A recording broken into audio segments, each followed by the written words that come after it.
women who are ovulating prefer men with thicker jaws. So for example, if you show women pictures of the same men across their menstrual cycle, and all you do is widen the jaw, the narrow-jawed guy is more preferable when there's less probability of conception, and the wider-jawed guy is more desirable when the probability of ovulation is high.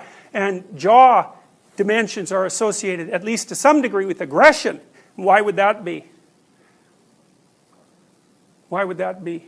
Because it's for biting. You know, like think about animals, they bite, you know, and human beings can bite too.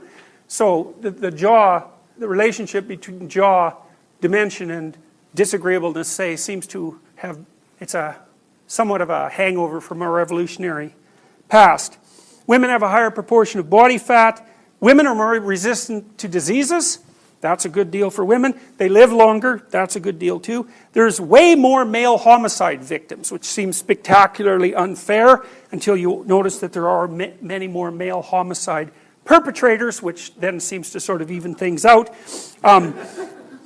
Men kill non-intimate acquaintances or strangers 80% of the time, where women kill intimate partners or family members 60% of the time. Of course, they're doing it a lot less frequently.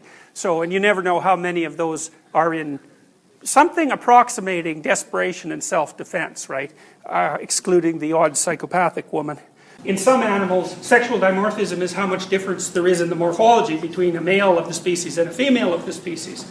And there can be a lot, like with elephant seals, for example, the males are like 10 times bigger than the females. And usually in a situation like that, the male has a harem. So there's extreme male reproductive success on the part of a couple of males, and then extreme male failure among the rest of them. So there seems to be some relationship between lack of sexual dimorphism and monogamy among mammals. So the less dimorphic a species is, the more likely they are to pair bond. And human beings are relatively non-dimorphic. So we're a little more dimorphic than the typical monogamous animal, but a little less dimorphic than the typical polygamous animal. And gender differences, these sorts of gender differences, with the male being larger and more aggressive than the female, are not characteristic of all mammals, although they're characteristic of many of them. So the major exception are hyenas. And the hyena females are very testosteronized, and they're very, if that's a word, they're very much, they have very high levels of testosterone, and they're slightly larger than the males, and they are more aggressive. But the price they pay for that is that their reproductive organs mimic the penis, and that's what they have to give birth through. So it isn't exactly clear that that's I'm not sure that's an advantage.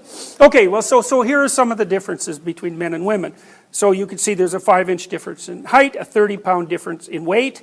Men are about 40 to 60% stronger in their upper body, and about 70 to 75, sorry, that's wrong. Women are 40 to 60% as strong as men in upper body strength, and 70 to 75% in terms of lower body strength. Okay, so back to these: construction, forestry, mining, utilities. Well, you can kind of see, maybe, that these are jobs, you can tell me if you disagree, but these seem to me to be jobs that might require more physical strength. That would certainly be the case in forestry and mining and construction, and likely in utility work too. So, and then they're also thing-like jobs, right? So these aren't, you know, there's not a lot of value on fostering close human relationships in these sorts of occupations, you know. So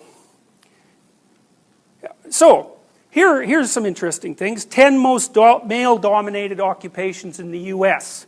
So I guess one of the things that you might ask yourself is, would you be interested in a job like this? So hypothetically, men are more interested in jobs like this than women.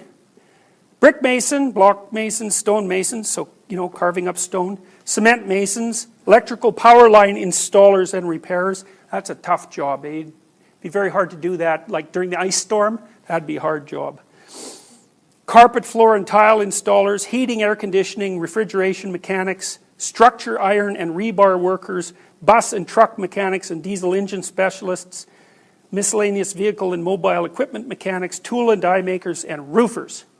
So, and those are overwhelmingly male, right? If you look on the right-hand column there, there isn't even 1% of the total number of women in those occupations isn't even 1%. You know, it's funny, you don't hear a lot of like gender affirmative action calls for structure, iron, and rebar worker gender equality. So, well, I think that's interesting, you know, if it's merely a matter of gender inequality, then why does it differ, what difference does it make what the category of employment is? That sort of argument shouldn't be reserved for only the upper echelons and the most desirable jobs. You know, otherwise, that's not a coherent argument. It either applies across the spectrum of jobs or it's incoherent. Those are the alternatives. So here's the 10 most female-dominated occupations in the U.S. It's still secretaries and administrative assistants. Now, you know, that was the most common female job in the 1950s, and it is still overwhelmingly the most common female job. So that's quite interesting, and although it's incredibly dominated by women. So, you know, is that a good thing or a bad thing? It's like, it's not that easy to tell. Childcare workers, well, that doesn't really come as much of a surprise, but it is notable. And one of the things you see in the Scandinavian countries, for example, it's pretty much related to this, is that there's a 20-to-1 difference men versus women in engineering, and there's a 20-to-1 women versus men difference in nursing. So, and the Scandinavian governments every now and then go through a fit of enthusiasm about attracting more women into engineering, and so they, you know, crank up their social engineering and their information about how desirable a profession that is, and then the proportion of women who go into engineering rises slightly, not very much, and then as soon as they stop, you know, pushing it hard, it just drops right back down to 5%. Teacher assistants, registered nurses, bookkeeping, accounting and auditing clerks, maid and housekeeping cleaners, nursing, psychiatric and home health aides, personal and home care aides, and general office clerks. So that's where the bulk of women are that's where the bulk of the female-dominated occupations are.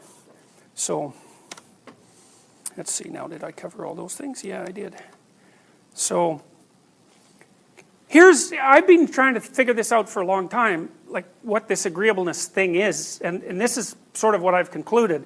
Because I'm always interested in tying this down to the biology, and Jaak Panksepp, who's a very good neuroscientist, has identified a number of fundamental biological, emotional systems, some of which we've alluded to already, and some of which we really haven't. So, for example, it was Panksepp who identified the existence of a place.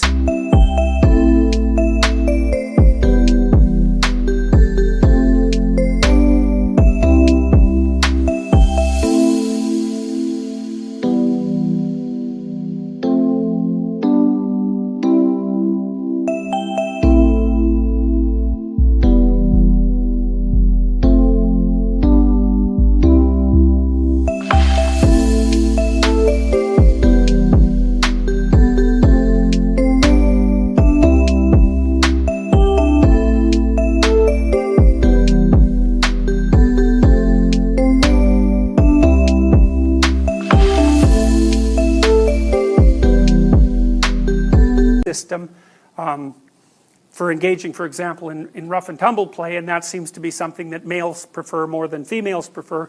But he's also identified a care system, and you could think about that as the basic, there has to be a care system. I mean, for God's sake, we're mammals, right? I mean, the definition of a mammal is, well, first, the mammal is warm-blooded and has hair, but the next part of it is that the mammal is fed breast milk, and so obviously there's a dependent relationship there, and it's not only it's a dependent relationship, and it's a difficult dependent relationship. You know, like, children are very not able to care for themselves for a very long period of time. I don't remember if I mentioned to you this or not, but a mammal of our size should carry an infant for 2 years, gestation. So you should be pregnant for 2 years. And then the baby would be born and would be, you know, good for something, walk around and so on, like many mammals can as soon as they're born.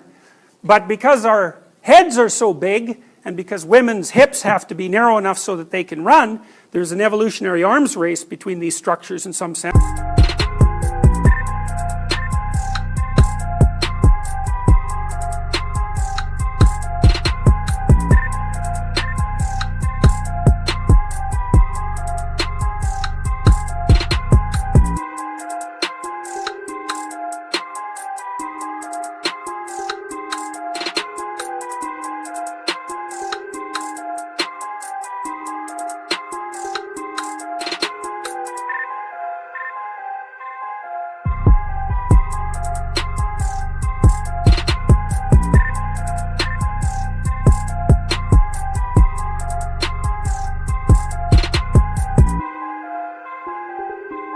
And so what's happened is that, you know, women compromise by having wider hips, and babies compromise by having heads that can be compressed during childbirth, and also by being born much earlier.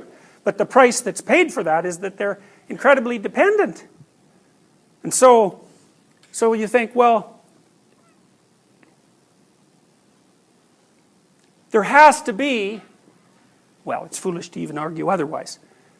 People fall in love with their babies to a staggering degree, and the typical response of new parents is, well, I never knew it would be like this, because even if you're not interested in someone else's baby, you tend to be unbelievably interested in your own baby. And that's a good thing, because they're a lot of trouble. And so there's a system, a maternal system primarily, a care system.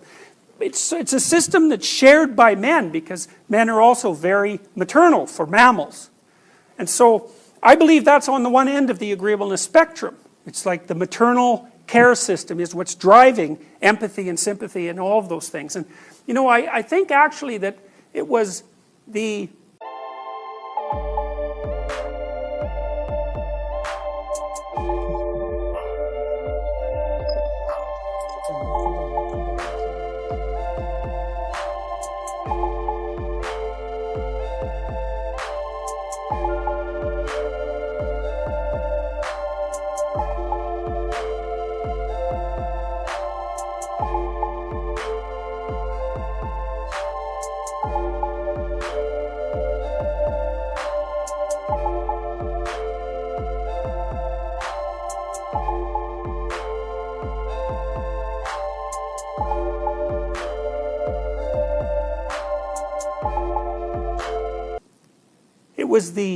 expansion of the maternal care system to include men that actually resulted in human beings' capability to pair bond.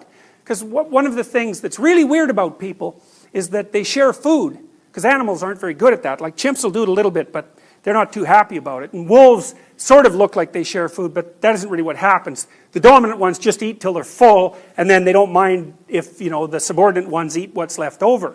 But human beings will share food.